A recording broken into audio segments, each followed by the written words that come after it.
Hola familia, ¿cómo están? Espero que estén muy bien, que Dios los bendiga, que estén pasando un lindo fin de semana, que hayan disfrutado la adoración, que estén disfrutando la reunión.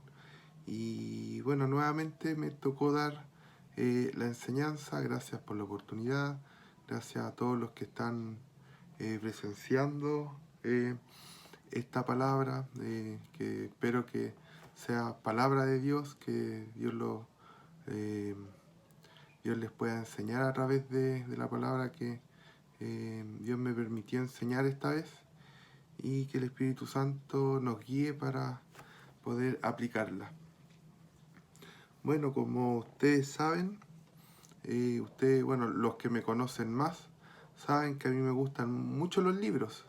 De hecho, para mi cumpleaños, que fue hace un par de semanas, a fines de enero casi, me llegaron dos libros de regalo, uno relacionado con la política, el otro relacionado con la astronomía. Y todavía no los leo, obviamente, porque es muy pronto, pero los leeré, los leeré. Bueno, y volviendo al tema de que me gustan los libros, como parte de la introducción para empezar la enseñanza, les quería mostrar uno de mis libros favoritos, ¿ya? Eh, Ahí está, no sé si lo ven. Bueno, si no lo ven bien, este libro se llama El Loto y la Cruz. Jesús conversa con Buda.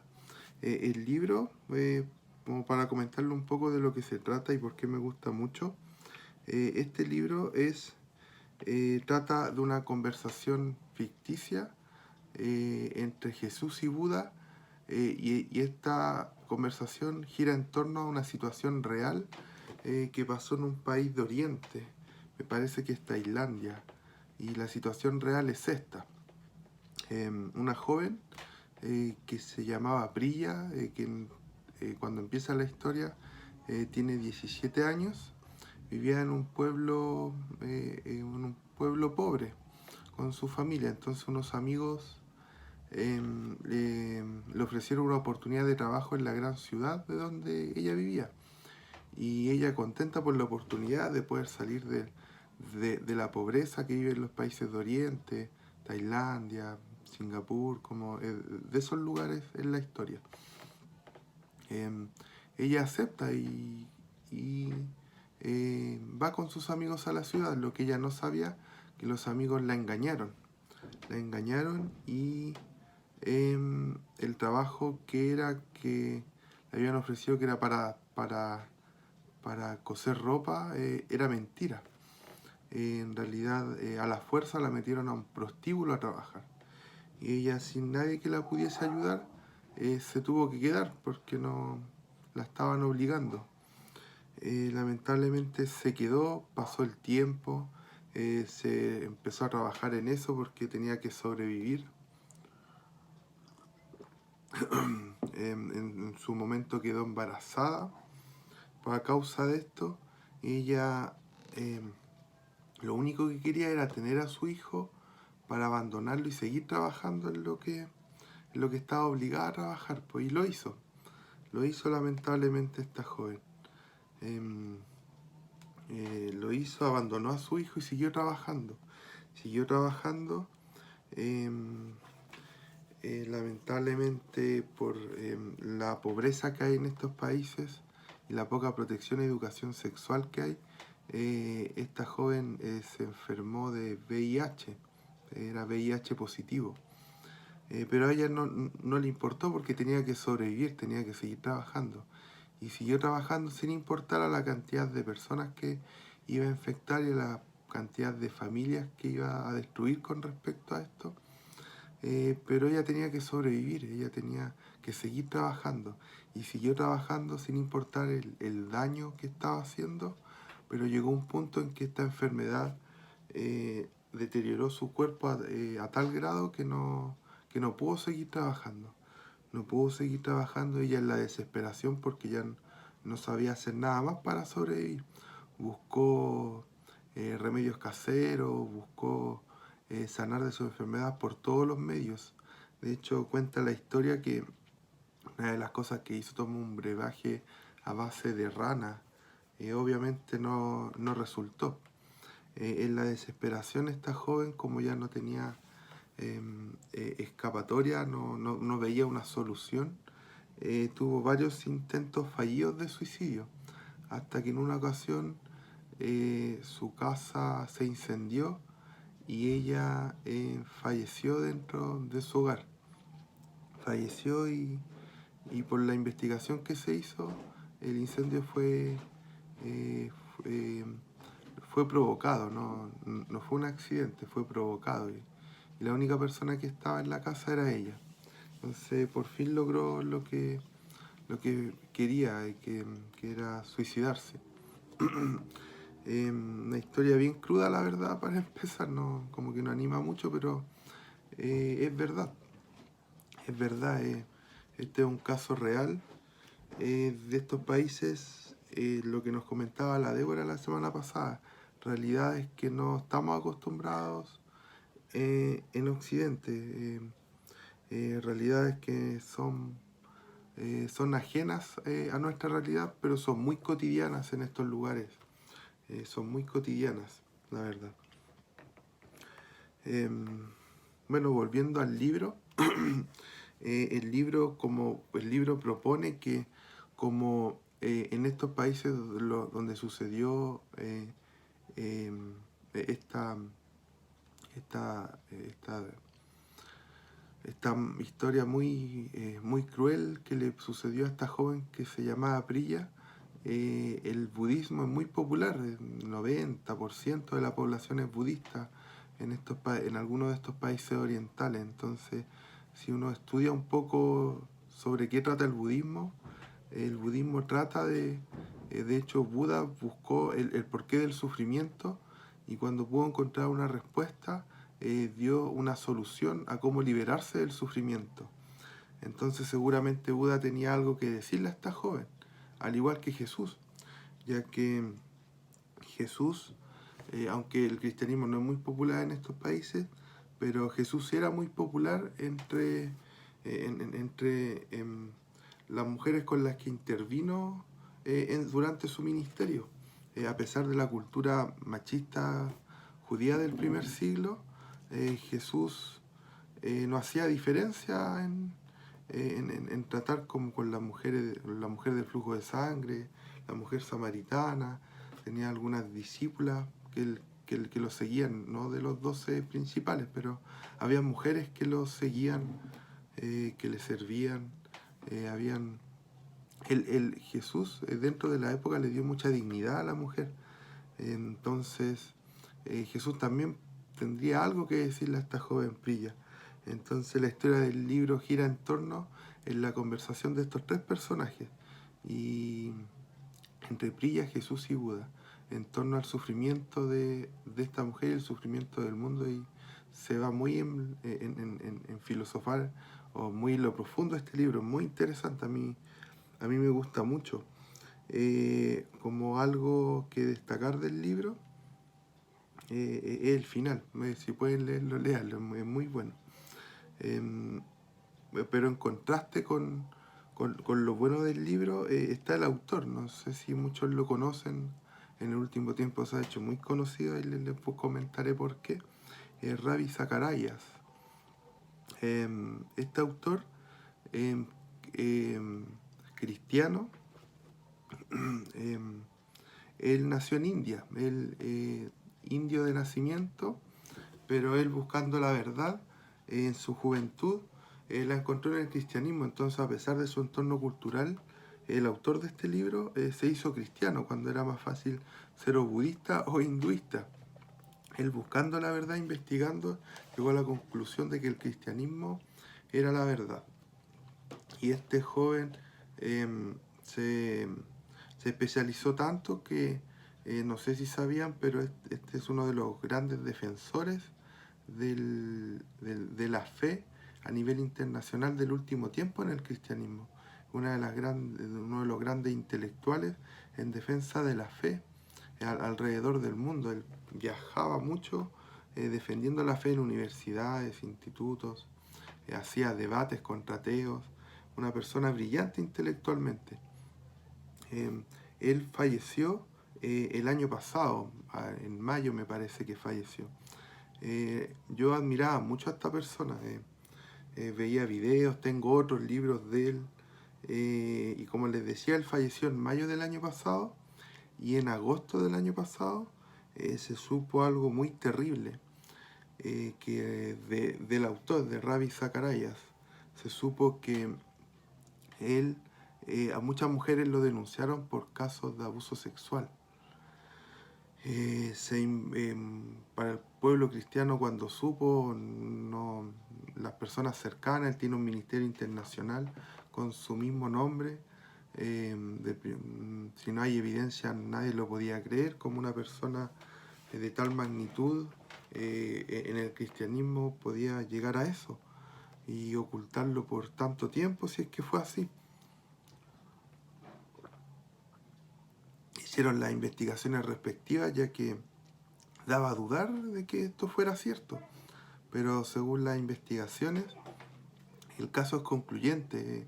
Hay evidencia aplastante de que Ravi Zacharias no tuvo solamente un desliz moral, sino que él maquinaba estos abusos durante años a muchas mujeres. Ya era sistemático el pecado que estaba haciendo. No era un pecado esporádico que lo hacía muy a lo lejos, sino que esto era ya algo que era cotidiano para su vida. Y, y bueno, y como les decía yo, esto es una persona que yo admiraba mucho, que públicamente para todas las personas que lo admirábamos, él era excepcional, era un ejemplo. El conocimiento que él tenía era admirable, cualquiera quisiera llegar a lo que él llegó en el ámbito del cristianismo, pero en su vida privada era todo lo contrario. Él lo ocultó hasta después de su muerte, ocultó todo este pecado, todo este mal. Y así podemos ver en este caso qué podemos aprender de esto, qué reflexionamos con respecto a esto. Un héroe de la fe, aparentemente durante su vida, después de su muerte nos damos cuenta que era una farsa, que era una cáscara. En el interior era todo lo contrario.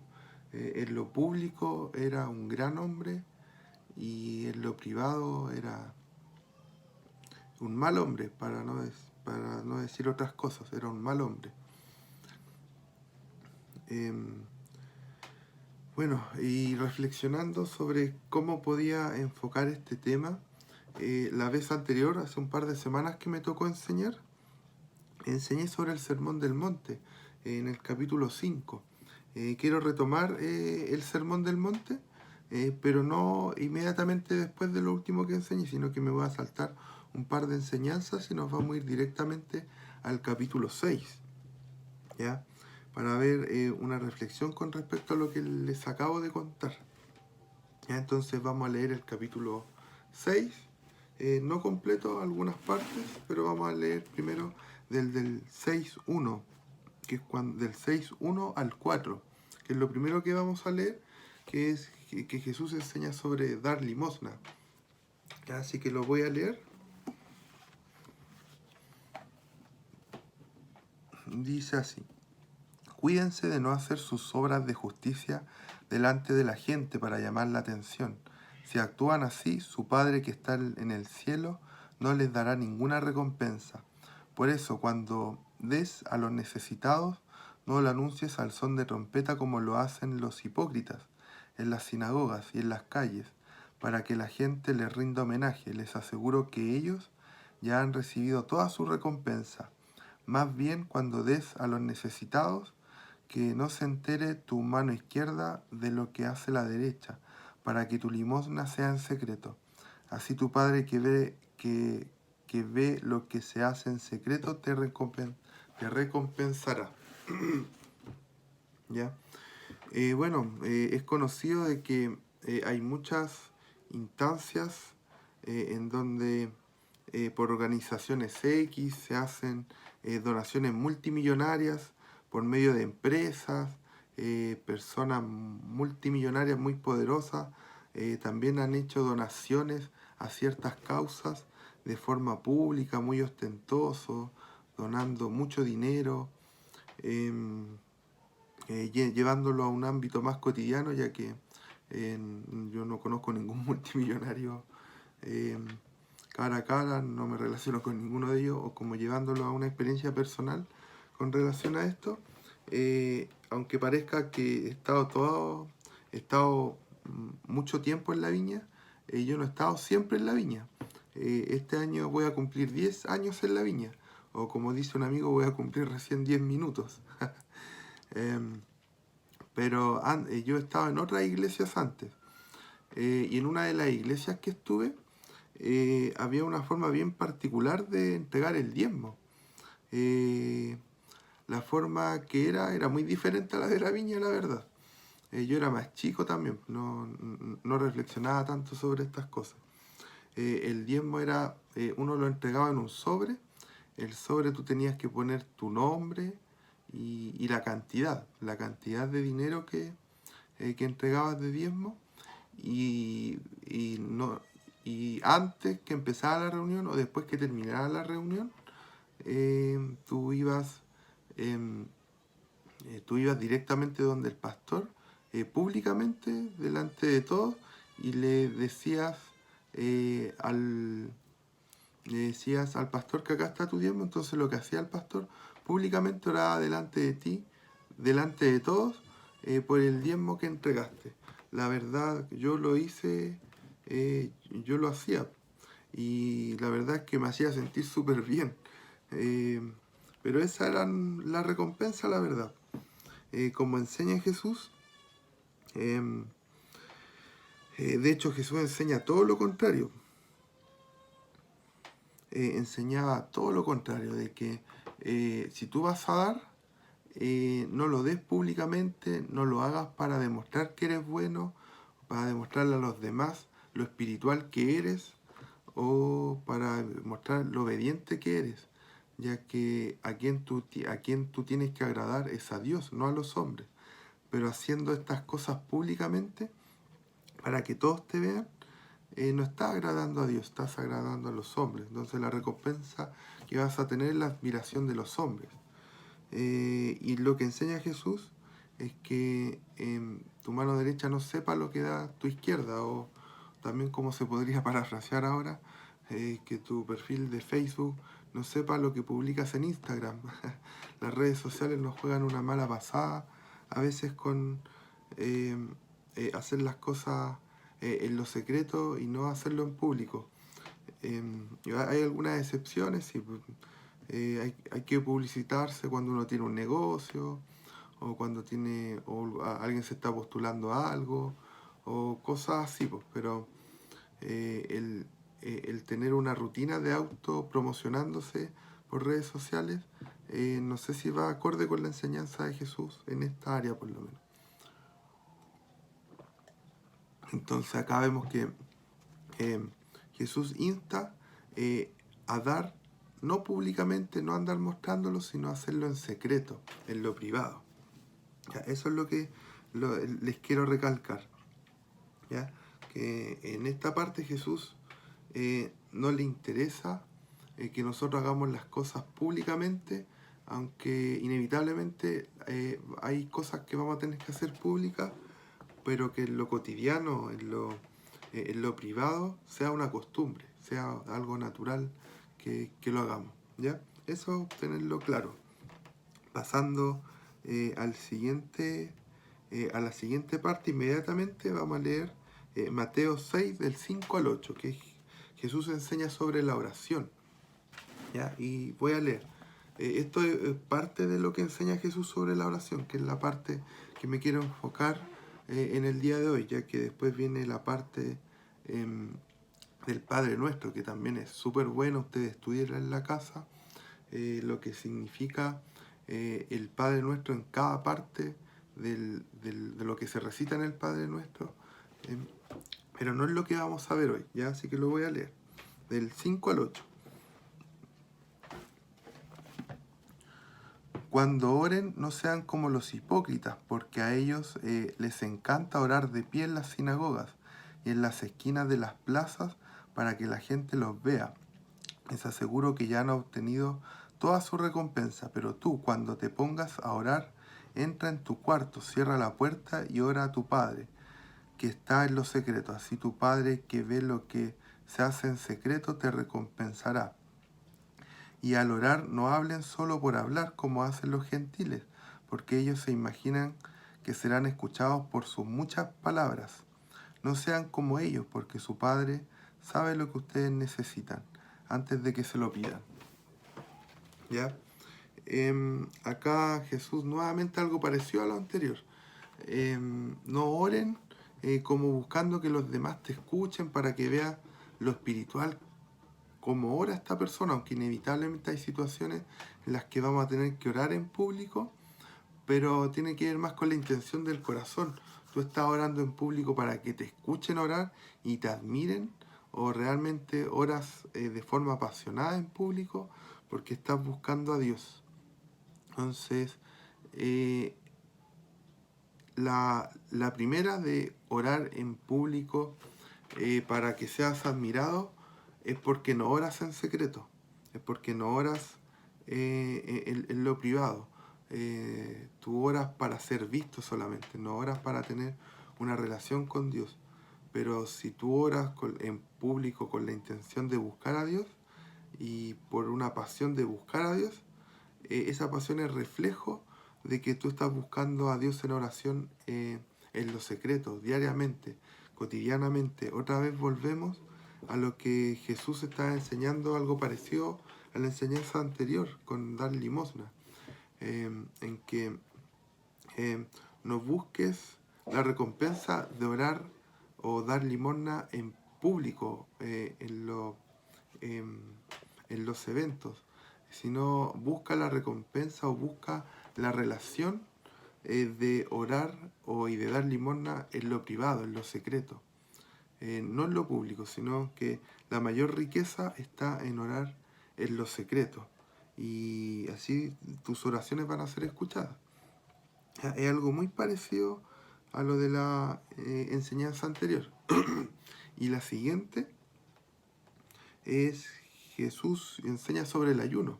Así que esto está nos saltamos un poquito en Mateo 5, 16, 18. ¿Ya? Lo voy a leer. Acá está. Cuando ayunen, no pongan cara triste como hacen los hipócritas, que demudan su rostro para mostrar que están ayunando. Les aseguro que estos ya han obtenido toda su recompensa. Pero tú, cuando ayunes, perfúmate la cabeza y lávate la cara, para que no sea evidente ante los demás que estás ayunando, sino solo ante tu Padre, que está en lo secreto, y tu Padre, que ve lo que se hace en secreto, te recompensará. Ya, el ayuno, como hoy en día, en los tiempos de Jesús, el ayuno se hacía para tener una comunión más estrecha espiritualmente con la persona que ayunaba y Dios. ¿Ya? Es un ejercicio espiritual de negar tu cuerpo para alimentar tu espíritu. Tu espíritu y ocupar ese tiempo para relacionarte con Dios. ¿Ya?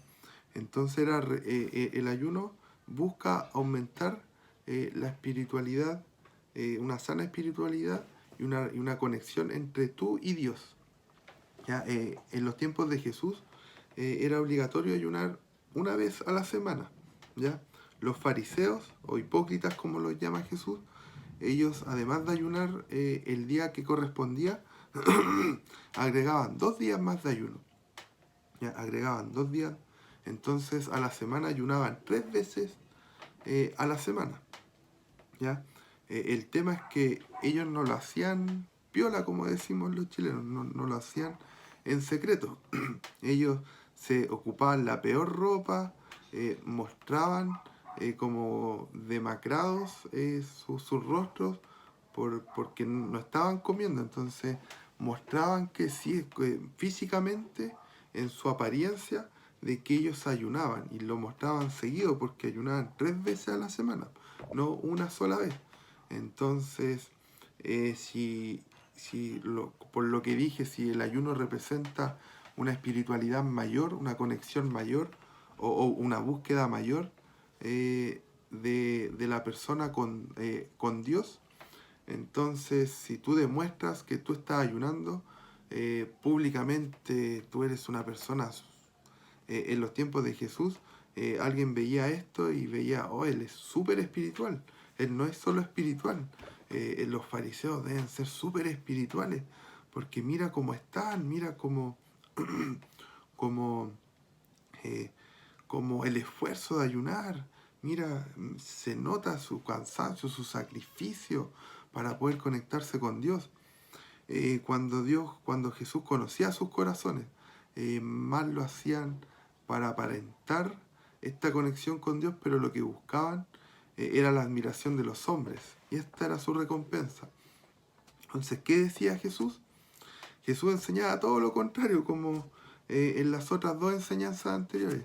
En vez de tú mostrar que estás ayunando públicamente y que las personas noten que tú estás ayunando y estás demacrado, estás con ropa fea, no. Tú báñate, perfúmate, ponte la mejor ropa y ayunas, pero que nadie note que estás ayunando. Con la mejor actitud, sigue haciendo tu vida, pero sin que nadie sepa que estás ayunando, solamente que el Padre sepa que estás ayunando. Porque así el Padre, como te ve en los secretos, así te va a recompensar. Porque estos fariseos hipócritas, como los llamaba Jesús, su recompensa no venía de parte de Dios, sino que venía de la admiración de los hombres, que es lo que muchas personas buscan la admiración de las personas y no la admiración de Dios, no la búsqueda de Dios.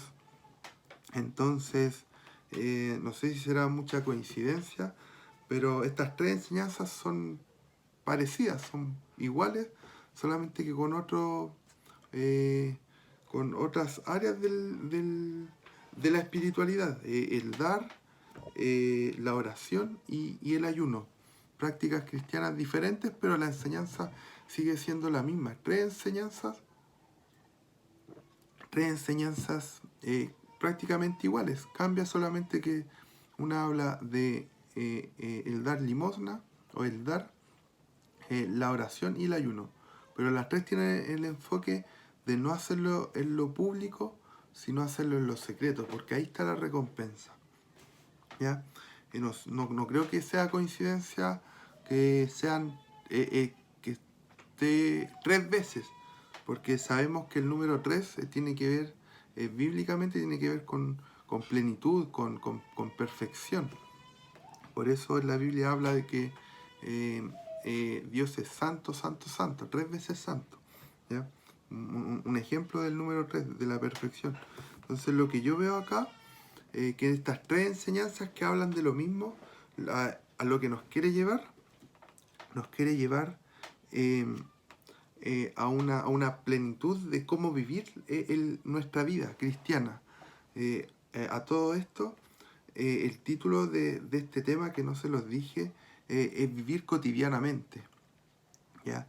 Entonces, volviendo, lo que nos quiere enseñar estos tres temas es como la plenitud de la vida cristiana, representado en estos tres aspectos, en estas tres disciplinas espirituales del dar, la oración y el ayuno, pero representan cómo vivir la vida cristiana, ya que, como les dije en la predicación anterior, el Sermón del Monte son enseñanzas prácticas de cómo vivir la vida cristiana, y esta parte es como es muy interesante que sean tres enseñanzas iguales.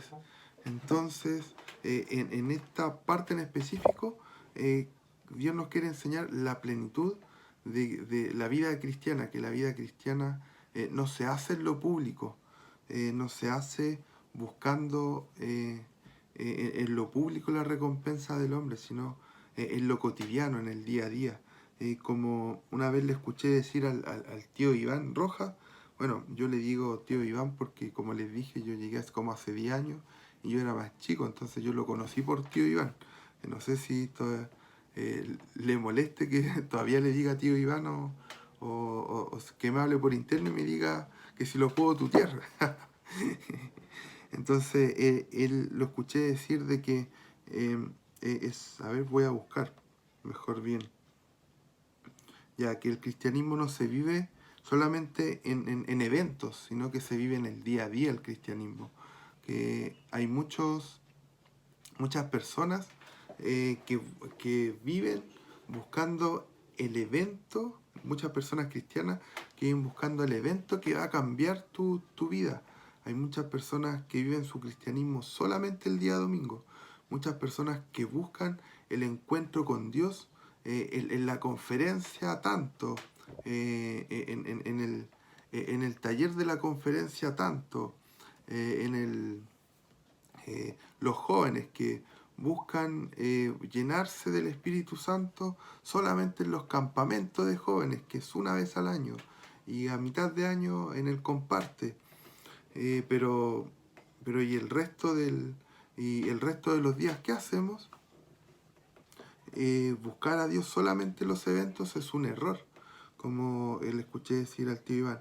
Eh, el buscar un encuentro con Dios se hace en lo cotidiano, en el día a día, como enseña Jesús ahora, como nos enseñó en esta historia.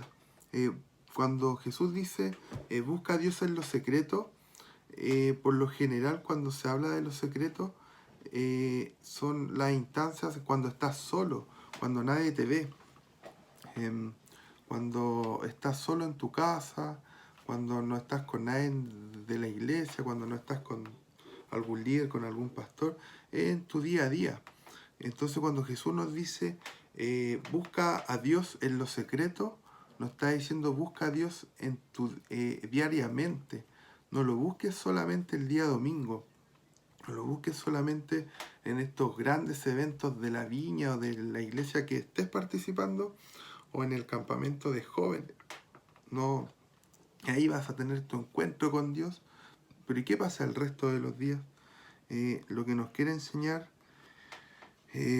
acá es que no busquemos el ser vistos. Y esto es algo complicado, sobre todo para los líderes, predicadores, pastores, la gente de adoración, los músicos de adoración, los que están a cargo de algún ministerio, porque inevitablemente la iglesia funciona con personas a cargo y estas personas son las más visibles e inevitablemente tienen que hacer su labor públicamente a la vista de todos.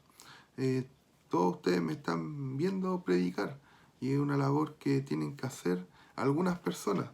Y como ese es como eh, un, un desafío para nosotros los que tenemos que llevar esta misión de que no busquemos solamente que digan, oh, mira qué bacán que predica el Jimmy, oh, qué bacán que canta tal persona, oh, qué bacán que toca el instrumento tal persona, oh, mira cómo saluda a esa persona, sí, qué cariñosa el día domingo, cuando uno no sabe cómo en el día a día. ¿Ya? En realidad, nadie a mí me conoce en el día, bueno, la Anita nomás me conoce en el día a día.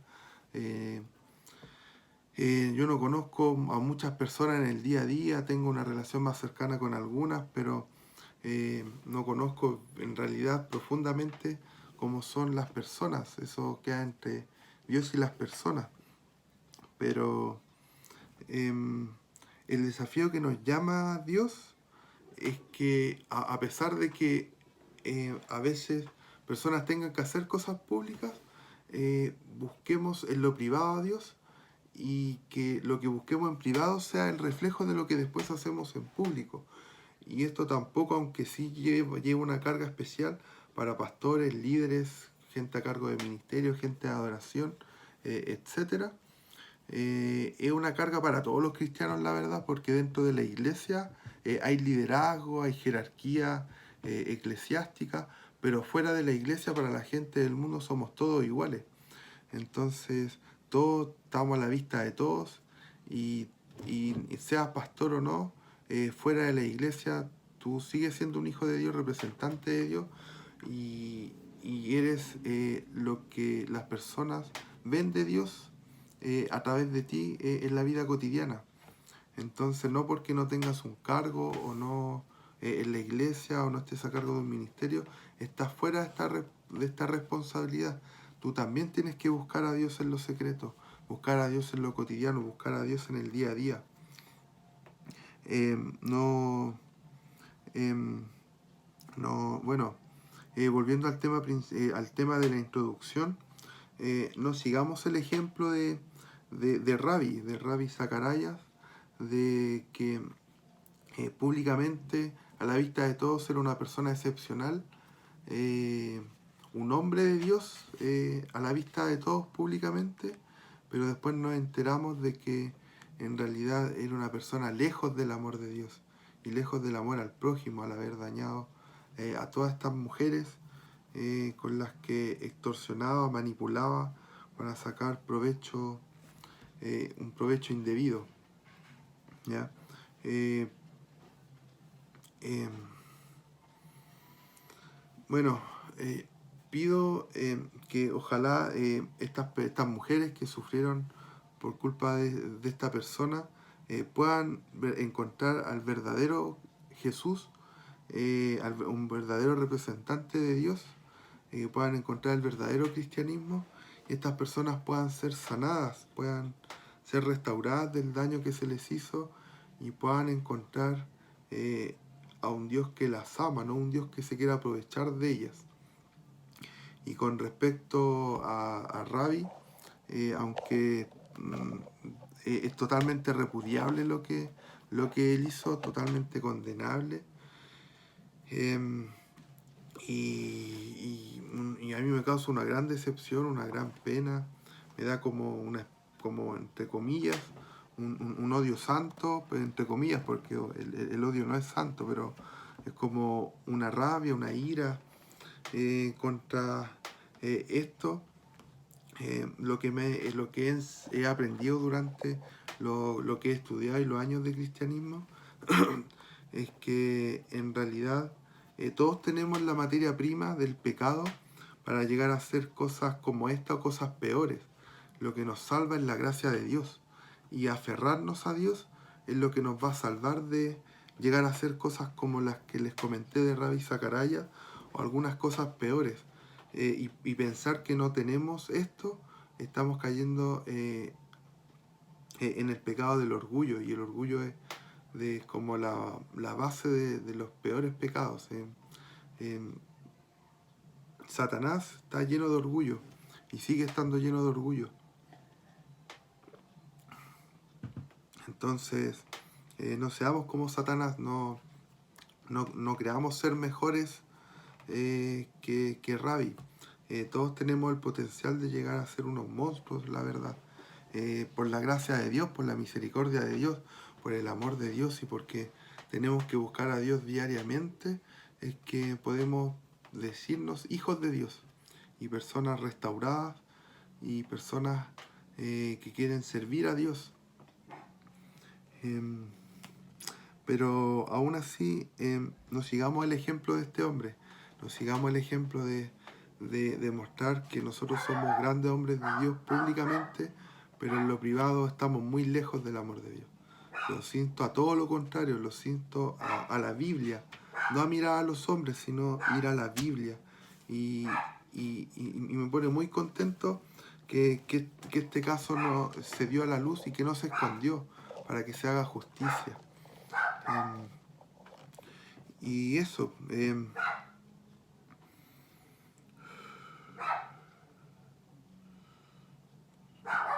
y bueno, y para terminar,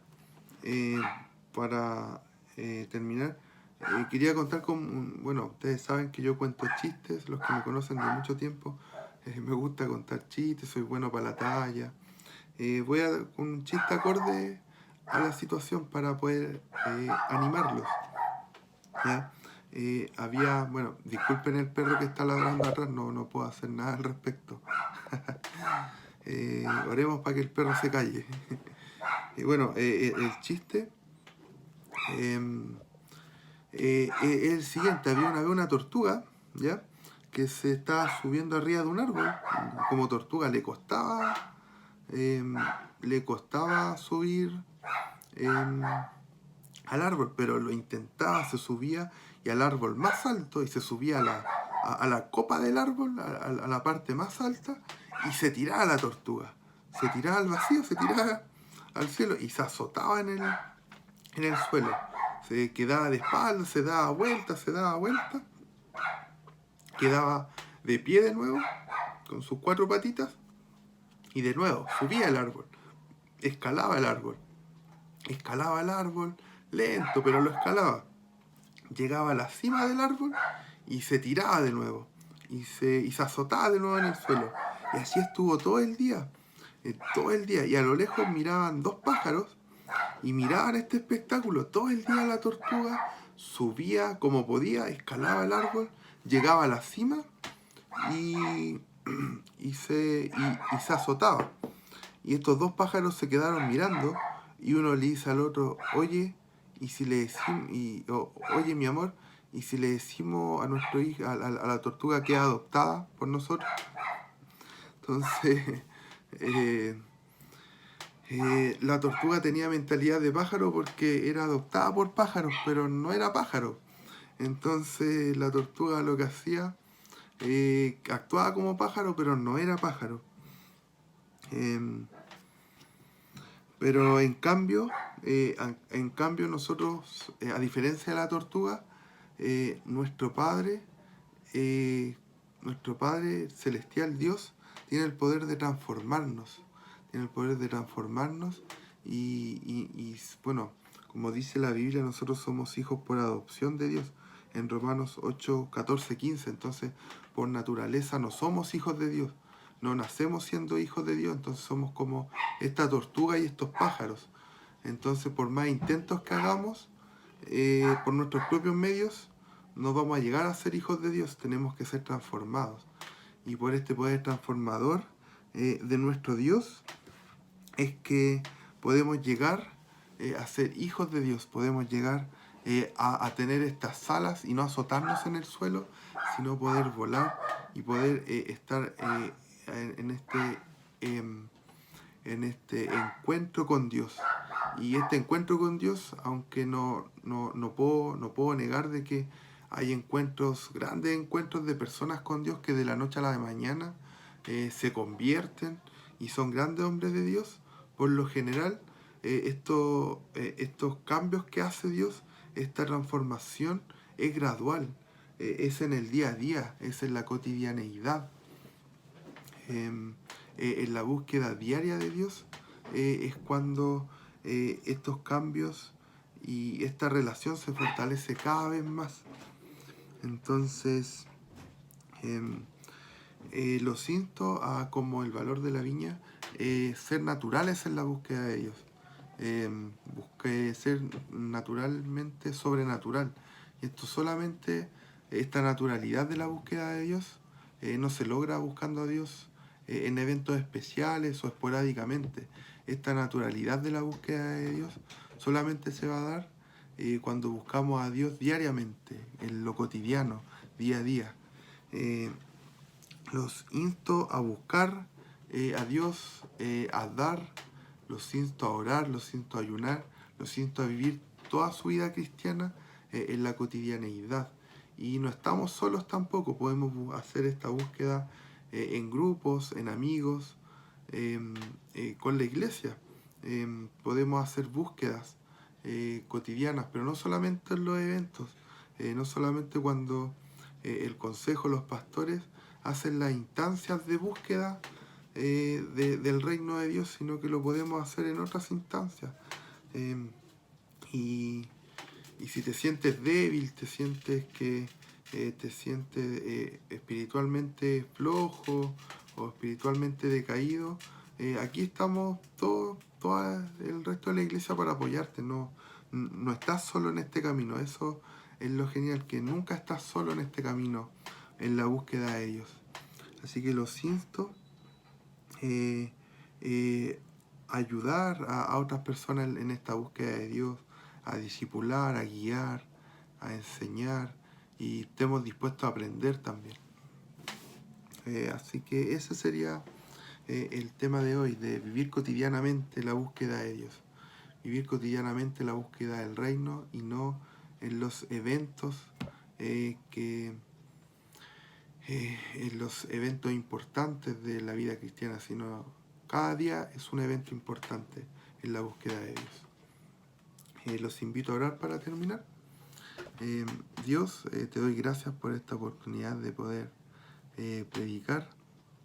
Gracias por todos mis hermanos, amigos que están viendo esta predicación.